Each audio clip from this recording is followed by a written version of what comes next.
All right, welcome back to the Power of X, where we stop guessing, start testing, and uncover the X factor that unlocks your true potential. My name is Parks Wilterdink, joined by my father, Jim Wilterdink, and Joe Laxton of Joe's Gym. Today I wanted to ask you, Joe, um, about optimization. Um, a lot of people hear, optimize your training, optimize your nutrition, but what does optimized actually feel like? And what's the difference between that and just a generic plan? I always have these conversations with clients, and these are always topics that come up. And I always think if you're going to optimize something, we have to look at data. Because if we're not looking at data, then we're just throwing out a word optimization, and it just becomes a buzzword. You know, I I have clients do an in-body test. And we can say, hey, we're going to optimize your training and optimize and do all these things, but if we're not tracking data, what are we comparing against, right? And because if we're going to optimize something, well, we have to have some form of standard that we're looking at. And without data and legitimately good data, there's just a guess, just like everything we've ever talked about. Somebody wants to lose weight. Okay, well, are we losing weight or are we losing fat? Like, which one do you want to? Well, I'd rather lose fat, right? Because if we can lose weight, well, okay, so let's say somebody loses 20 pounds and 12 of it's muscle, 4 of it's water, and then the rest of it's fat. Is that a successful weight loss plan? Well, they lost weight. That's what they said they wanted to do, and they successfully lost weight. But does that put them in a detrimental position? Absolutely, because now they're losing muscle mass.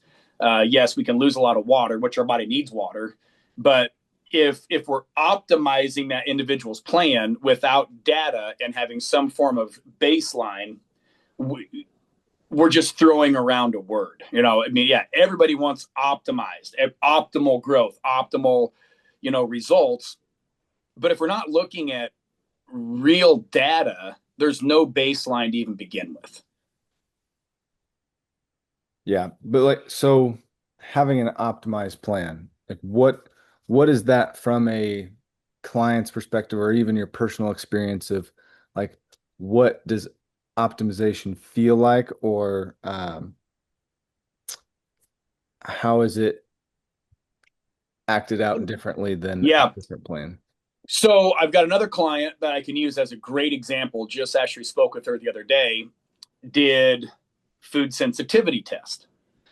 She automatically comes in, she cut out, there were some major things that she ate on a daily basis that were on her food sensitivity plan. She automatically came in less water weight, which again, we were just talking about water weight, but she was holding on to water. She automatically says her sleep is better, energy, mood, all these things have completely changed in a matter of 2 weeks. And so when we're looking at if we're going to perform an activity, if we're going to do a diet, if we're going to go to the gym, if we're going to perform cardio, if we're going to, perform strength training, and we're not factoring in, water retention, sleep, performance, all these types of things, and the foods in her case that were hindering this, by eliminating certain foods that she was eating on a daily basis, has absolutely optimized the plan that she is able to run now based on the data that we collected, right? So otherwise, again, we always say, right, why guess when you can test? And it's there is no possible way, in my opinion, that you can optimize any form of plan without looking at somebody's biology, without looking under the hood. So, Parks, I think your question drives at really what our foundation really truly is, and in the brand X Factor Labs. Okay. And Joe nailed it using a client experience, a recent one. That's exactly what optimization is for the individual. This isn't optimization for the group of people that are membership at a gym. This is optimization for Parks, optimization for Joe, for Sally, for Mike. It's just like we talk about with our custom vitamin packs. take Joe's pack, not Jim's pack. And what Joe just demonstrated is what we've designed this company around is helping people find their X factor. Okay. That then translates to their personal optimal strategy for fitness, whether it be weight loss, whether it be fat loss, whether it be muscle gain, whether it be speed improvement, all those different things across, whether it be an athletic spectrum or just an overall wellness spectrum. X Factor Labs is designed to help people, in your word, optimize, or in mine, find their X factor, those things that they can do to truly reach their potential. Does that Yeah, make sense? I was just scrolling Facebook last night, and one of those Yeah. ads popped up of one of those ads popped up of, buy this pre-made template, templated workouts, right? And it was geared towards trainers and coaches. Buy this templated program with over 2,000 exercises with this and this and this, and it was basically, you can buy this program, enter your client's email into it, and send it to them. So basically, anybody that buys this is going to buy the exact same program for every single one of their clients, which basically means buy this if you want to be lazy and piece of crap coach. It's here. Just all you have to do is get these clients to pay you and email them all this template, and they'll have all their workouts and diet lined up for them. And it's just, and again, that's the easy button. But how is that somebody saying, I can optimize your plan by sending you the same thing to every single one of my clients? We're going to give you an optimal plan, even though if I got 500 clients, I'm going to send all 500 of you this new template that I have that's going to revolutionize my business, which it is going to revolutionize their business, because it's going to create them a lazy piece of garbage that just sends out 500 templates saying, come to me so we can optimize your life. And it's like not remotely close to what we're talking about. But that's the industry. That's what everything is going towards now. Well, and it's such an Americanized approach to almost everything, Yep. right? We in the most frustrating one for me is our education system. Everybody learns differently. We all know that. Some people are visual, some people are experiential, some people are auditory, and we cram everybody through the cattle chute of K through 12 education and then a 4-year degree and expect everybody to learn the material delivered in one format. And I think that's the same with many different industries. And you just touched on it for health and wellness. I mean, same thing with our medical system, our healthcare, right? Well, you just go get an annual physical, you do this, do that, you get these vaccines, and it's such a generic, standardized, broad-based system. And I think people are learning with the more and more information available that you are unique, and when treated for what you need, and we can find those things, just like you demonstrated with your client, is by doing a cellular nutrition test, we can see where they're deficient. By doing an ALCAT food sensitivity test, we can see what foods are causing some challenges. By doing a DNA test, we see what kind of workouts, are going to be most effective. So I think it really truly is, as we talk about optimize, it comes back to, in my mind, what's your X factor? Yeah. Yeah. And, and I did a talk the other day. I did a little Facebook post, and, I'm a free market guy. I really believe in the free market, supply and demand. The problem with most industries is the American consumer wants this, so the industry provides that, right? The American consumer wants fast, immediate weight loss. Easy So, button. yeah, so the industry says, we will provide you with the fast and quick weight loss. And again, not fat loss, but weight loss. There is a difference. So, I think a lot of us have to take it on our shoulders and say, as consumers, because we're all consumers, um, for the most part, we're getting what we're ultimately wanting, which Yeah. Oh, is 100%. right. Well, yes and no, right? We're getting that not we, but the community, the society is getting weight loss at the expense of health. Yeah, absolutely. Absolutely. Because And that right now is what the market is demanding. I got to lose 20 pounds in 3 days. Well, here, if that's really what you want, boom, yeah, the industry will provide. yeah. I mean, well, it's our culture, right? It's Yep. the Yep. it's the I want a bikini picture, on my trip in, spring break, and I forgot that this took time. So it's the end of February, and I'm gonna do the magic, button, and I'm gonna lose 20 pounds in the next 3 weeks before my trip. Never mind that I've just put my body through just horrible, horrible things, but Right. so what? I look good. And that is kind of the mindset, and that can spread across, a ton of industries, I mean, Jim being in financial planning, I mean, the method to acquire wealth is save money month after month after month after month, and 40 years from now you'll be a gazillionaire or whatever, right? And then I even seen an Depending on how advertisement. much you save.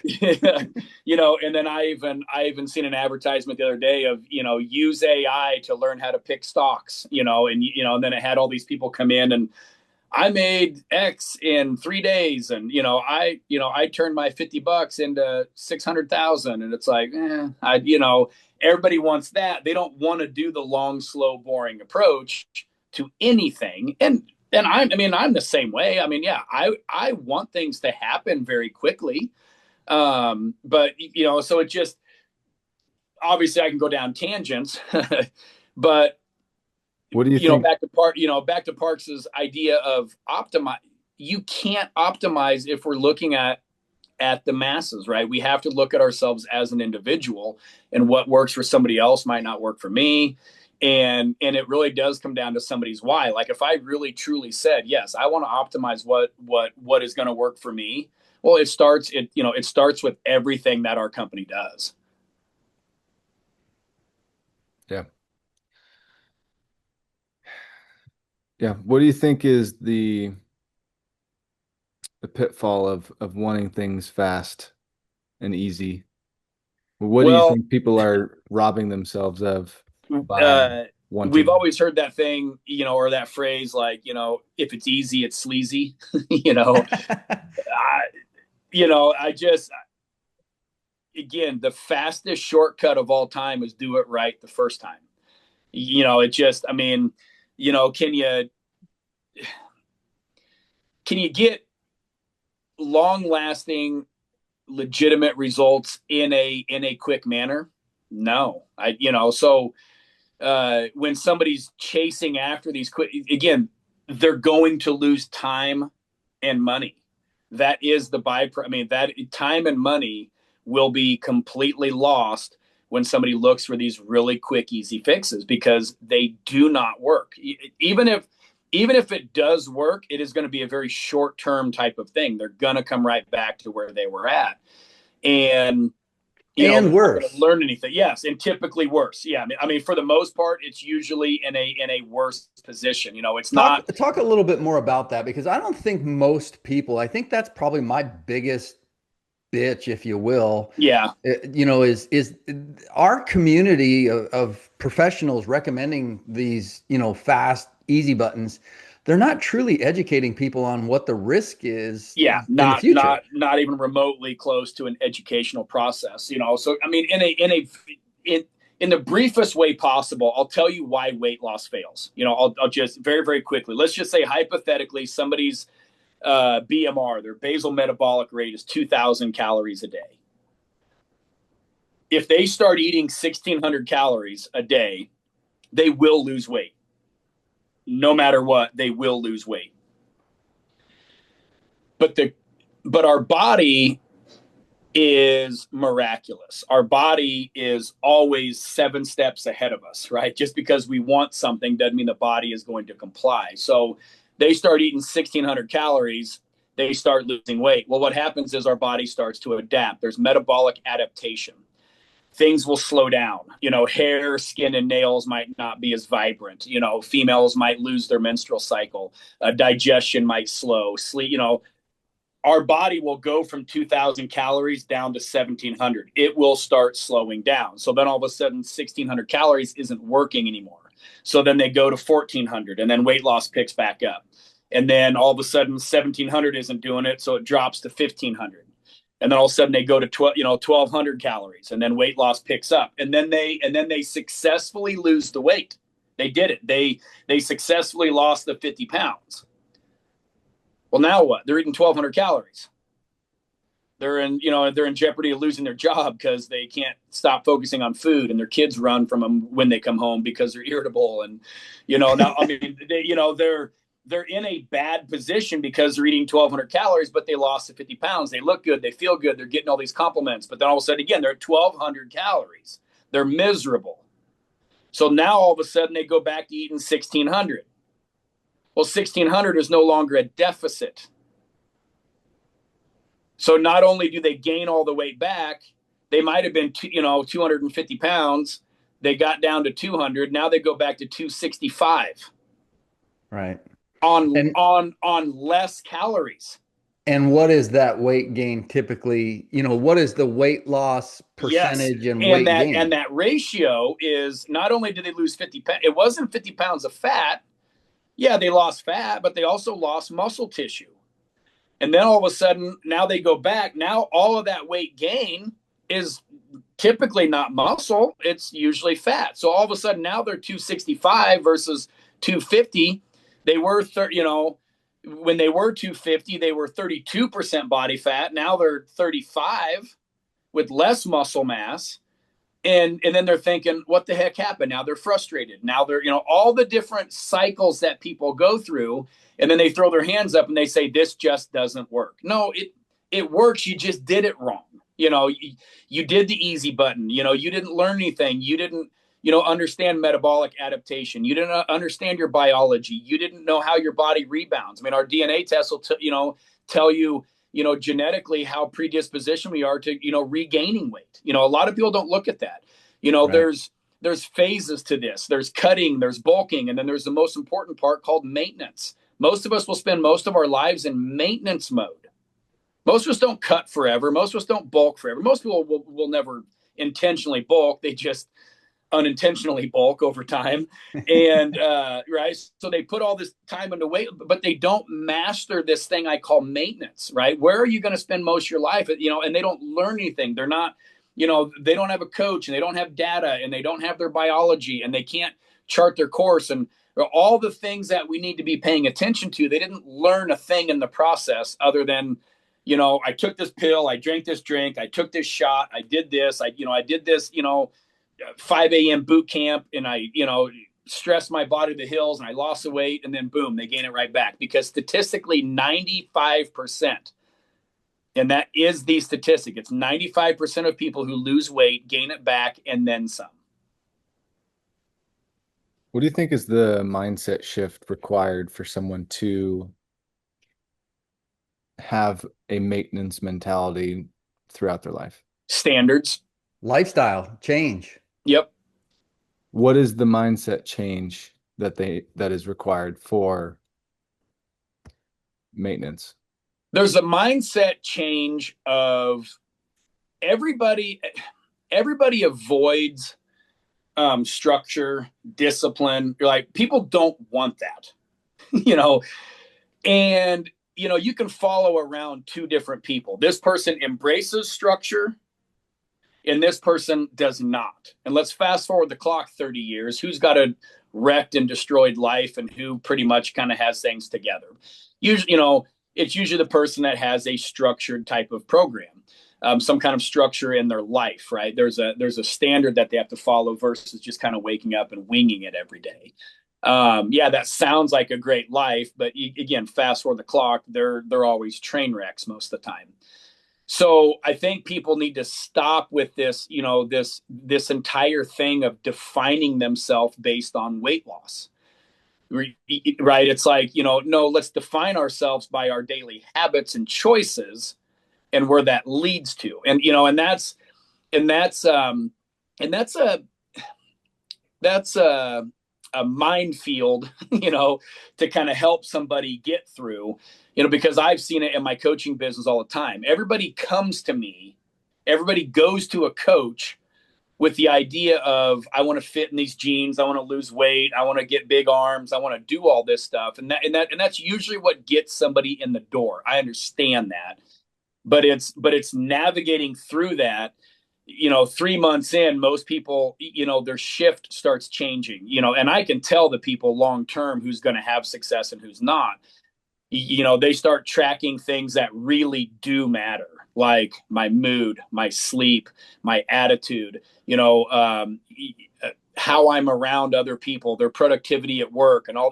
It's like, these are things that everybody wants, and a lot of times, is it a byproduct of losing weight? Yeah, it's a byproduct of losing weight and gaining muscle and going to the gym. But it's just one of those things. They start embracing structure. They start embracing change. They start embracing tracking. They start embracing, it's just, it's a, It's a change in environment and habit. Absolutely. Absolutely. And that's Joe, that's part of why we created the scorecard, right? Yep. Is Yep. to give people some metrics, because habits and lifestyle and environment isn't always easy to see, right? You might think, oh, I eat pretty good. Well, track it for a week and let's discuss it then. Because people don't generally really truly understand all those little pieces. I just pulled up a thing while I was listening to you. Do you remember the show The Biggest Loser? Absolutely. At the end of the show, contestants on average, this says, lost 128 pounds. Within 6 years, they gained 70% back, or 90 pounds.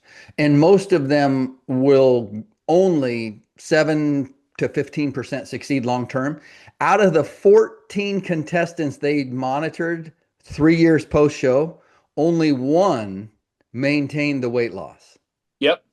Okay. And The Biggest Loser was all about theatrics. We watched it. It was entertaining. That was the point. It was entertainment. And so, Jillian Michaels, and I don't remember the dude's name, but they're screaming at people, and they're, these poor people, just about falling off the treadmills and couldn't hardly walk. And that's sad. And a lot of them did lose some significant weight. What did they do? They did a math equation. They ramped up activity, calorie burn, and they minimized or greatly decreased calorie intake. Yep. And that's exactly what you just described as most people's diet approach. I'm so sick of hearing the word diet, and I'm gonna diet, and I'm gonna do. Yep. It's Why don't you just try and do some little things over time, and really reestablish who you are, what you do, and how you live. What I mean by that, well, I quit drinking soda 3 years ago. I love a Coke or a Dr. Pepper or a Mountain Dew. I'm sure I still would. Haven't had one in 3 years, but that's just a little thing. I try to go for a walk more often, try to move, and just incorporate that into, instead of just sitting my butt on the couch, right? So I try very hard, and I'm a creature of habit. And I will tell you, this morning I did a row, and it was hard. It was really hard because I ramped up the intensity. But when I said it was hard to get going. For whatever reason, this morning I was dragging, and I really just sat there for a few minutes, like trying to get myself to do it. But I know if I do it first thing in the morning, always without fail, I feel better.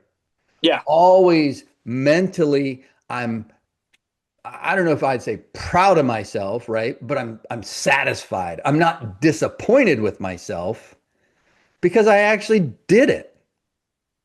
Jim, that's funny because people always say that. Oh, but Joe, you just don't get it. I don't like dieting. I'm like, I don't like it either. Well, Joe, I just don't like working out. I don't either. I don't. I mean, truth be told, I hate lifting weights. I hate it. It hurts. It's not fun. It is, it hurts, but I love the result, and like, it's not easy for people to do this stuff. People that succeed at anything or do anything, somebody who runs successfully, it's hard for them to get started, but it's not like, yeah, I have every mental ping pong challenge go on in my head every time I even start looking at lifting. I'm like, oh, it's like an anxiety attack. Like, oh, this is going to be terrible. This is going to suck. Then it's like, but I'm going to do it because it's just part of my day. It's just part of my routine, so we just, and there's all sorts of analogies, and there's books about people's comfort zones and all these types of things, and, I'm just a firm believer people have to challenge their comfort zones, and, and it just all the time. I have a question for you. You've helped a lot. How many people lose 100 pounds? 35 now. 35 people with weight loss of over 100 pounds. Yep. That's impressive. So obviously you've gotten results for a lot of people. I mean, that's a lot of people that you've changed their lives. Here's something that I've recognized over the last 3 years specifically, because I am that guy. I used to tell people, I used to joke, I don't like working out for the sake of working out. If you give me a goal, triathlon, race, Tough Mudder, something, I'm laser focused, right? Challenge me, I dare you. Okay. And I'll make it happen. Very disciplined in that way. But for shits and giggles, don't care to go work out. That's the don't care. mentality. Just don't want it. But what I've realized over the last 3 years is variety. Okay. And there are some things, some types of workouts, some types of, exercise I like better than others.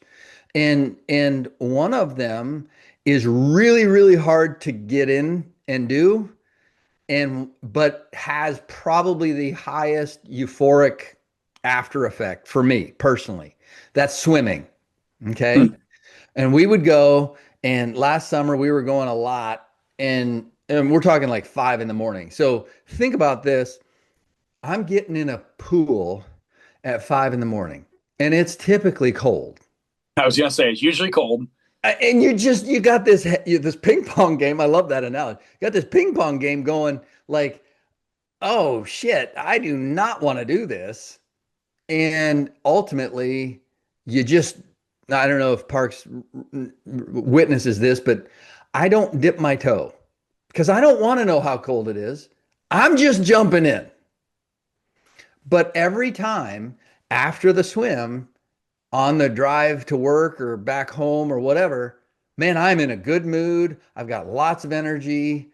And so I'm curious, through the process, variation, variety, entertainment value, what has been most successful? As you look at and consider in your mind these 100 people, it can't possibly, in my mind, just be lifting weights, right? So what is the experience? From your perspective, how do you help people navigate that? Yeah, so I had a guy lose 145 pounds in exactly a year. It started with lifting, and then he kind of caught the bug, and then all of a sudden he decided. Now he was a big guy. Well, yeah, he's got 150 pounds to lose. He decided that he was going to. He basically lost Parks. Yeah, I mean he pretty much decided that he was going to do it was a 10K obstacle course. Okay, like a Tough Mudder kind of thing. Yeah, I mean, and it was, he set the goal out because, it's that same thing. Very rarely are we like, hey, go do all this stuff for the heck of it. I think humans just in general need some form of deadline or some kind of like a check mark. something to, little checklists or, along the way. And that was one of his big things, was all of a sudden he started running a lot more, and successfully did it. He beat a lot of people. I mean, he actually did very well at it, but then he continued, and then he continued, and it was just, okay, what's the next thing? What's the next thing? And the next thing, he quits his job and starts his own business, and became very, it was just like he started building Habits. just all these habits that just, I was successful at this, I was successful at this, started creating momentum. I mean, literally changed his financial situation, because he started getting these little successes. Yep. And it just started, just like a snowball, it just kept getting bigger and bigger. I mean, he changed his life significantly because of these little victories along the way. And I can think of others, yes, it might be bodybuilding. Yeah, I wanted to go on stage. And next thing you know, now they, just the confidence that comes out of it. And then, it's the physical aspect is a byproduct of, having something that they can see, measure, feel, touch, smell, whatever. That's the physical side of things that typically get us motivated to begin with. But then very quickly, we got to start looking at those other measurements that's going to drag us through when things do stall out, or when things need to change. It's no different than in bodybuilding. It's like, yeah, I mean, I got down, 3% body fat. I'm not staying there. What's next? Right? Because that's coming back, and then, a lot of people have to, they have a hard time rebounding from that, because all of a sudden there was a goal. Now what? There's a goal. Now what? And, it's that now what that will determine where somebody goes in that manner. I am in that little cocoon right now myself of, okay, now what? I'm not going to be the bodybuilder that I used to be. Well, yeah, and that now what is so powerful. We've talked about this before for trainers, and X Factor as a company is trying to help help people provide for a scripted or at least, prodded them to a next step, a next Yep. thing. Because like you said, the guy, he wanted to do this 10K. Well, then what? And that, I think, is the thing that really truly makes a difference, because I'm in that same spot, right? It's like, I'm in the mode right now of working out for the sake of working out. And psychologically, that's very, very difficult, I think, for most people to stay there. And so I guess, what are you thinking? What's next for Joe? Well, that's where I was like, okay, well, my kids are, so I mean, I kind of got back into running a little bit, and I'm telling you, this is a Everest for me. I mean, this isn't like, climbing a little molehill somewhere. This is like, this is like Everest. I mean, I was an elite all-state cross-country runner. I mean, I was a Drake Relays champion. I mean, I was a runner. I was a picture perfect analogy of what a runner would look like. Parks need to insert the running picture of Joe, and then insert the bodybuilding picture of Joe. Well, I had probably 15 to 18 inch quads, and then I got them up to 27. Like, the alignment, it's like driving when your car's unaligned. Like, it just doesn't matter how great the engine is. It's the tires are gonna, like, rattle, my tires right now are completely out of balance. Like, my body is not designed to run anyway. It's just not designed to do it. And it is like, but yet I used to do it. So in my mind, it's like, this is who I am. And it's like, your body's like, this ain't you, dude. I mean, this is a huge Everest for me. We had a hardware change, Joe. You missed the update. Yes. I'm way behind. And God, you say that. That is me to a T. It's like, my mind is like, you can go run 10 miles. Why not? And then the next day I'm like, oh my God, did I get hit by a truck? So I think and then it's finding that next. There's there's something internally that I think everybody needs to wrestle with on a daily basis. You know, I mean, David Goggins talks about this. Anybody who ever listens to David Goggins, I mean, the guy runs and runs and runs and runs and runs. And I mean, I don't know when the guy doesn't run, but he even Right. has that talk where he's like, even when I'm lacing up my shoes every morning, he's like, I'm arguing with myself Yeah. every single time, you know, and we hear that and most people just gloss over that. And you know, anybody who doesn't know David Goggins' story, I mean, he was a very overweight guy. I mean, in his, you know, in my clean version of it, Yeah. he's like, there's still that fat guy lingering. Yep.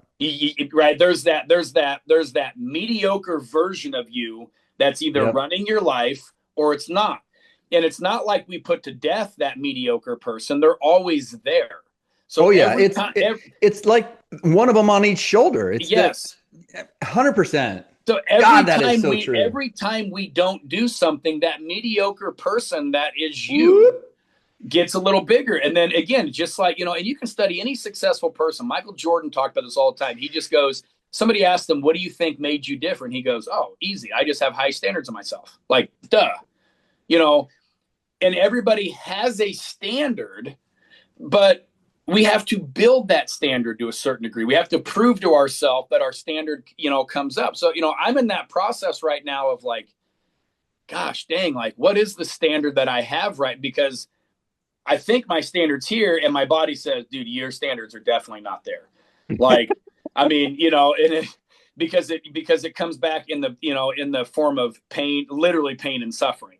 What do you And it's think like, is okay, maybe I need to slow this up a little bit. But then all of a sudden, we don't get that progress that we want. So all of a sudden, our standards, no.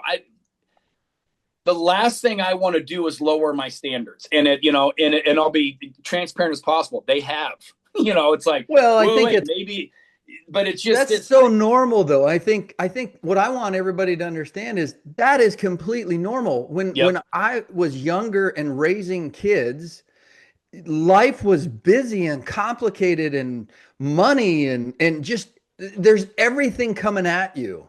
And at some point it's almost survival, right? It's just I just got to get through the day, I just got to get through the week. And what happens in my perspective is those days and weeks turn into years before sometimes you get slapped around. And I think, you know, I the standards is exactly what I want people to understand because for me, and I'll take you back 4 or 5 years ago, you know, social media and Facebook and everything, and this is awesome. Okay, I this must have been, I don't know, it was a long time ago. It might have even been 10 years ago, but I love ice cream. Okay, love it. Guilty. And used to eat a lot more of it than I do today.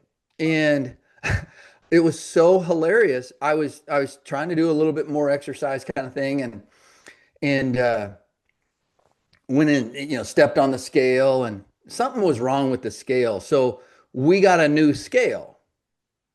Okay. Go in, step on the scale. I was 10 pounds lighter from the old scale. Now, somebody should have set me down and said, Jim, you're the same weight. The scale was broke, you know, but there was something about it psychologically. So I made a giant bowl of ice cream. I was 10 pounds lighter. I wasn't near as fat as I thought I was. And I posted that on Facebook. I've got more likes on that particular post than I think than any other post I've ever made because that's how our brains work. It's like, well, I'm not that bad. And but it's standards. It's if your standard is it's okay to eat ice cream every night. It's okay to eat McDonald's 3 times a week or four or whatever. Your standards need changed. And for me personally, that I spoke about, you know, soda pop. Well, that's a standard. That's something that you hold yourself to For some people, I mean, it's alcohol, it's sugar, it's soda, it's candy, it's McDonald's, whatever, but the standards and how to change that. So, what do you recommend? Like, have you had any, do you ever coach people on this, and how do you recommend they approach changing their standards?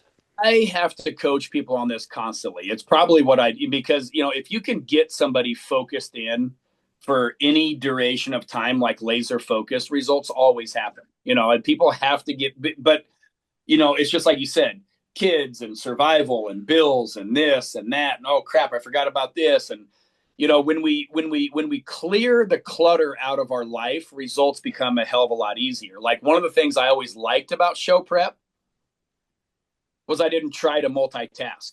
It was awesome. Nobody is good at multitasking. Show me somebody that says they're good at multitasking, I'll show you a liar. No, they're not. Well, the results are average across the board, not great. Yes. Nobody's going to be, again, optimizing their life when they're, so, but in show prep, it was like, I know I only have so much brain power. So like I say no to way more things. I don't even reply to certain, because I can be laser focused. So, you're always digging into people's why. A funny story, but, and who am I to tell somebody what their why is? Well, you should do it because of this. Irrelevant. There was years ago, I was training a gal, she like 24 years old, single mom, 24, down on life, down on her luck. Life's just not dealt. 24 years old, right? Like, oh my gosh, this can't be the way it's going to be forever, which, yeah, true. But, and I'm just asking, like what drives you, what motivates you, what's your big why? And, I don't know. I just want to feel like I used to. Well, that doesn't mean anything, right? Well, finally, I'm just digging. And again, who am I to tell somebody what their why should be? Whether it's a legitimate why or not, if I can get a little spark, then we can work with it. So she came down to, I want to piss off my ex. You're right. Yeah. I mean, literally. I've heard this one before. Yeah. I just want to piss my ex off, look good, make him jealous, whatever, which he probably will never care. But in her mind, you know what? I saw like this little fire. Great. Let's run with that, But then like 3 months later, she's like, who cares about him?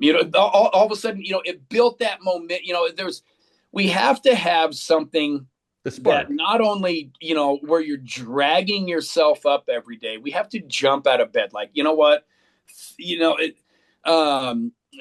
Eric Thomas, another motivational, he had a thing, thank God it's Monday. Right? Thank God it's Monday. I get to go to work again. Thank God it's Monday. I get to jump out of bed and go tackle my goals. And, it's like, if you live, to me, that's just like, well, that's a lot better version of life, versus like, yeah, crap, it's Monday. And here it is, like, what is it? Like 80% of heart attacks happen on like a Monday or something, Yeah. I mean, all these different things, but it's like a simple thing of grabbing a sheet of paper and writing your goals down, and not just going through the motion, but diving in and, why is it that I'm doing what I'm doing? Why is it that I want that? There was another gal I was talking to. She goes, I want to lose, she threw out, 35 pounds. I go, well, why isn't it 38? Why isn't it 42? Why isn't it 30? Like what's significant? What is going to happen if you lose 35 pounds? She just sat there like she had no answer. Well, then that's not a goal, right? She just randomly threw some out because it sounded good at the moment. So yeah, my goal is to lose 35 pounds. Right. Why? I mean, what is that literally going to do for you? Because I can tell you this, the amount of people that I have trained that have lost the amount of weight that they said they wanted to lose, that still felt empty inside because it didn't bring them eternal bliss. Right. It wasn't like, they're like, there was no pixie dust that floated over them. I thought life would just get out of my way and everything would be great. And I'd get this promotion and, I'd be a better father. And like nothing changed. They lost the 35 pounds because there wasn't some form of meaning behind it. And, I always look, and everybody's wired differently. I understand that. But when I really look at like truly happy people, Their goals and their action are perfectly in alignment. Right. Right. It's like, you know, I don't know Steve Jobs personally, never met him, you know. But I bet one of the happiest times in his life was when he was broke, living in his mom's house, building a business out of her garage, broke, flat broke, sleepless, grinding, purpose, yet flat broke. I bet that was probably one of the happiest times in his entire life because his goals and his actions were perfectly in alignment. Yeah. You Yeah. know, and you show me somebody's got all the money in the world, but their goals and actions and aren't in alignment. And, you know, you wonder, like, why is that person depressed? Well, because their goals and I mean, what they say they want and what they're physically doing on a daily basis are not in alignment. Yeah. So to recap, I'm uh, hard to recap, Parks. I'm sorry. I was just thinking, I'm like, what did we talk about? I, I I'm hard to recap.